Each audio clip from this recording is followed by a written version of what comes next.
घरफोडी करून 2,41,200 रुपयांचा एवज लंपास. मौजपुरी पोलीस ठाण्यात गुन्हा दाखल.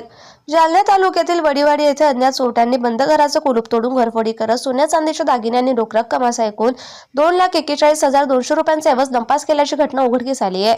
शनिवार दिनांक 25 जुलै 2024 रोजी सायंकाळी 5 वाजता मिळालेल्या माहितीनुसार या प्रकरणी मौजपुरी पोलीस ठाण्यात गुन्हा दाखल करण्यात आला असून पोलिसांनी तपास सुरू केला आहे.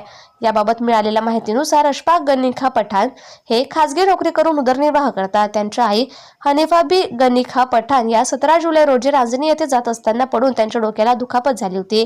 त्यांना उपचारासाठी गांधी चमन परिसरातील सर्जिकल रुग्णालयात दाखल करण्यात आलं होतं. आईवर उपचार सुरू असल्याने अशफाक पठाण आणि त्याचे वडील हे रुग्णालयातच थांबले होते. अशफाक पठाण हे काही कागदपत्रे घेण्यासाठी वडीवाडी येथील घरी आले होते.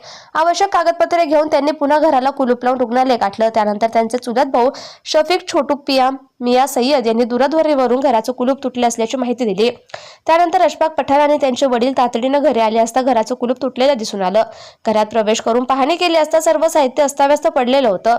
आतील खोलीतून लोखंडी संदुकाचे कडीकोंडे तोडून त्यामधील सोन्या चांदीचे दागिने आणि रोख रक्कम चोरीस गेल्याचे निदर्शनास आलं.